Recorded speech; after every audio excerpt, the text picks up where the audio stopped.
Hey guys, it's Holly. So today we're going to be looking at one of my most anticipated LEGO Star Wars sets for 2021, and that is the brand new Luke's X-Wing. Now this set has gotten a lot of backlash initially over the design of it, because at first glance it's very like original trilogy set, which of course it is when you look at the figures. However, this ship did show up in The Mandalorian, which is why I believe that LEGO has chosen to make it, and as someone as well who doesn't have an X-Wing, I am really excited to see what this one is like, and honestly the cheaper price point makes it so much more appealing to me. We also have an amazing figure selection, so I am really excited for this set. So this is set 75301 and has 474 pieces, which isn't really a lot. Now this set also does retail for $50 US and 80 Australian, which makes it kind of understandable to why there aren't that many pieces, but also you do get quite a lot of large elements in something like an X-Wing, including the cockpit, a lot of the wing pieces, and the front. You just get a lot of big elements, which is why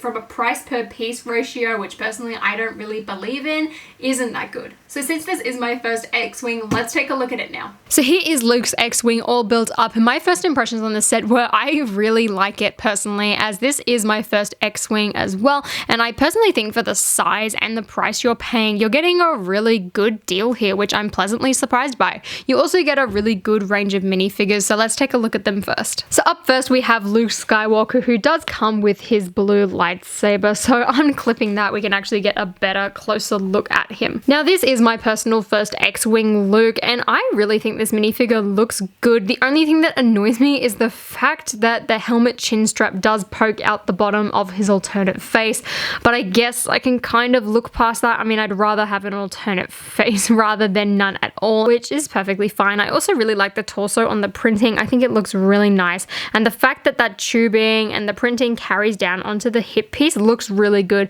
despite having that color change for the hip. There's also some really nice leg printing. Overall, I really like the face print as well as the printing on the helmet. I think everything looks really slick. However, the fact that it is printing does mean that you can have the visor up, although I don't think I'm ever really gonna have Luke displayed like that. I'd rather just keep his visor down. It all looks a bit better and complete to me. Next up, we have Princess Leia, and this is the exact same one that came in the Tantive 4. However, this time she doesn't have an alternate set of legs to swap it out with. You only get the dress, which I love this version of Leia. I honestly think it's the best one, so much so that I bought one off Bricklink for $15. So now having a second one kind of makes me mad, considering I did pay quite a bit more than usual for that figure, although luckily I did buy it when I did because that figure went up in price. But I imagine it's going to come right back down now with the launch of this set, and I know quite a lot of people were upset that this figure does come in this set because it devalued the one in the Tantive a lot, which was exclusive for a very long time.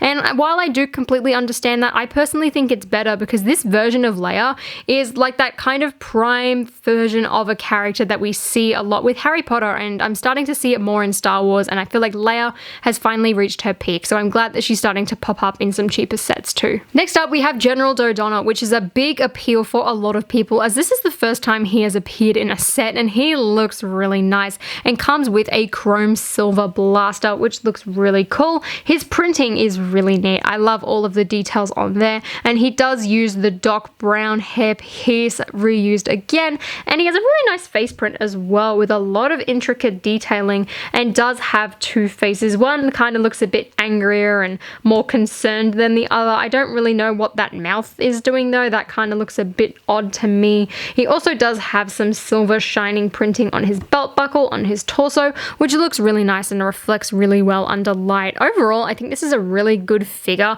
and I know for a lot of people they want this but they don't really want to buy an X-Wing, but luckily he does come in a relatively cheap set compared to some of the other Star Wars sets we get, so it should be pretty easy and cheap to buy him off Bricklink. And lastly, we have R2-D2, pretty much everyone's favorite droid, I feel like, and this one in particular for me has the best head printing I have ever seen, where it is all even all the way around. I'm really glad, because for me it's kind of been a bit lopsided on my last few of them, but besides that he is the exact same as every single R2-D2 here, so I'm not going to go into too much detail about him. So here is the X-Wing, and when LEGO first announced this, I honestly wasn't too sure what to think about this ship being on a smaller scale. I was very excited to hear that there was an X-Wing being made, since I really wanted to get an X-Wing like this. I was excited, but I was also nervous, and honestly, upon getting first photos of this, I knew I was going to be very excited, and after building, I'm even more excited. This ship turned out really well. I'm honestly very impressed with what LEGO has managed to do with this X-Wing. The scale of it,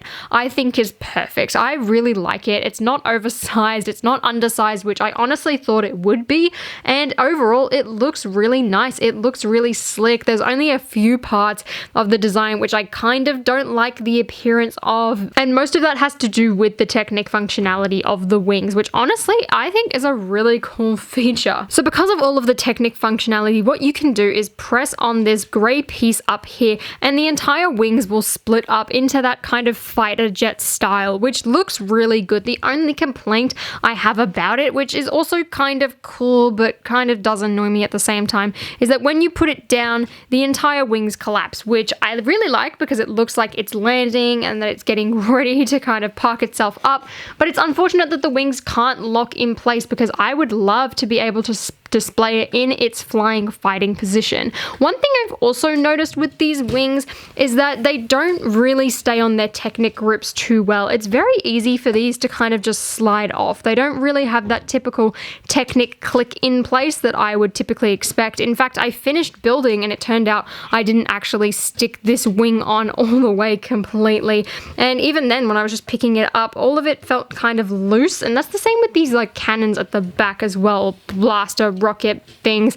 They all feel kind of loose. The Technic pin that they've used is a little bit flimsy to me. Like I can push on that and the plastic kind of bends in. I honestly wish they used a more sturdy, secure piece just so you didn't have that, because at the end of the day, this is a toy meant to be played with by people. You'd pick it up and you'd swoosh it around, and when it is in that flight position, it's kind of hard to grab onto. I mean, you can kind of hold onto the butt of the ship and kind of swoosh it around like that, or into the whole center console, which is really what I did when I was playing around with this ship after I built it the first time, kind of swooshing it around a bit. But other than that, it's kind of hard to grab onto it because of the way the wings collapse and how they don't clip into place. Besides that, I think the design of them is really good. I just wish they were a bit more steady and secure onto the body. Like they can just slide off a bit too easily for my liking. Now in terms of the wings actual design, the whole thing is very smoothed off, which I really like, including this entire top bit of the cannons here, or blaster jet thing. You know exactly what I'm talking about.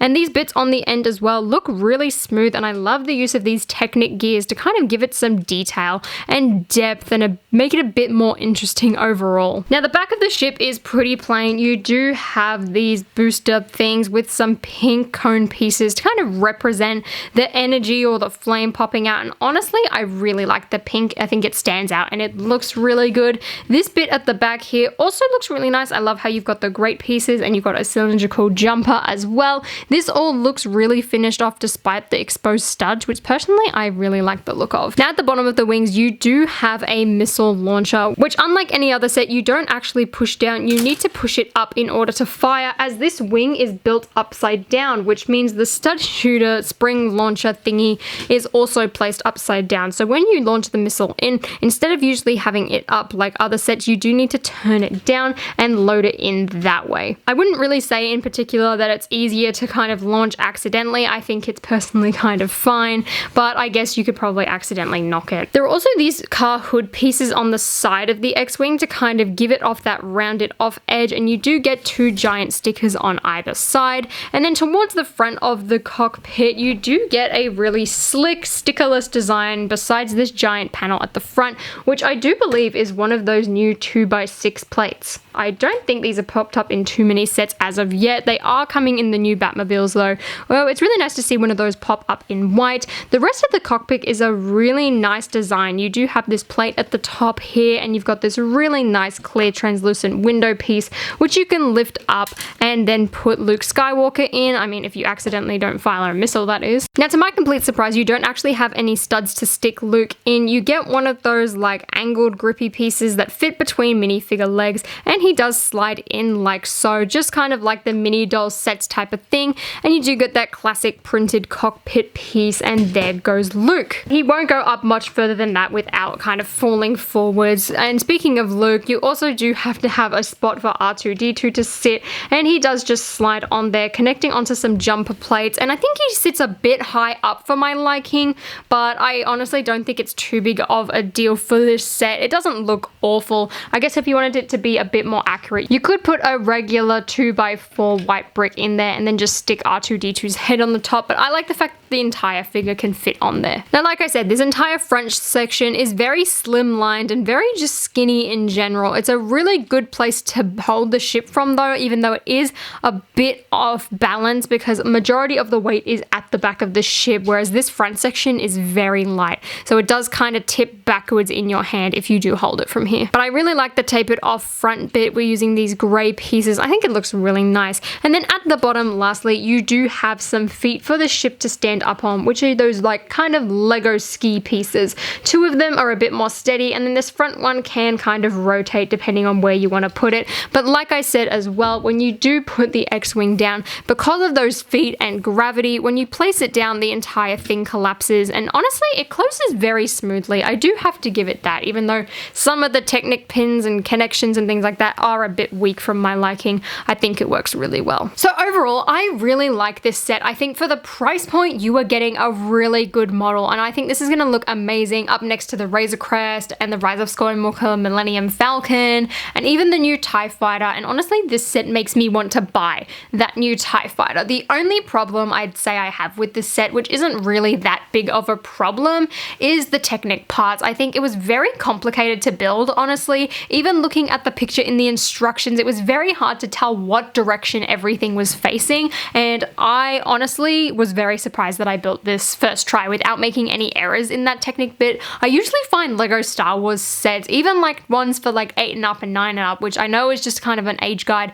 to be very difficult, and this one was no exception with those Technic elements. So do take your time with it because it is very easy to make a mistake. I did make one small one, and luckily I picked up on it very quickly before it became a major issue. The other problem I kind of have with this set is the strength of the Technic pins. I do think they're a bit weak and kind of loose, specifically on the arm connection point. There's also a few pieces at the back of the ship, which are just some of those like angled brackets, which can kind of break off very easily. But besides that, I think the overall design and the aesthetic of this ship is really good. I love the feature of the wings opening and closing. However, I do wish it could kind of clip into place so that you could have the set built and kind of structured and have these wings open without having to rest it on something like I have, which I've just used one of the small pick-a-brick cups to kind of prop it up. The figure selection for this set is also really good, and overall I really like it. I think it just can be a tiny bit delicate. Besides that though, I think you've got a really solid set and really good value for the price you had to pay, and I feel like a lot of people judge this set too harshly. I don't own any other X-Wings, so at the end of the day, this set is for someone like me who doesn't have probably the last 2 or 3 and like collects every single Star Wars set, but also doesn't have a lot of money to blow on like UCS sets. Like, I don't want to spend hundreds of dollars on another X-Wing. Like, I don't want that to be another thing. So the fact that they've made it at a cheaper price point really appeals to me. And I hope they continue to do stuff like this in the future of Lego Star Wars, kind of shrink the ships down piecewise, but not really compromise the size too much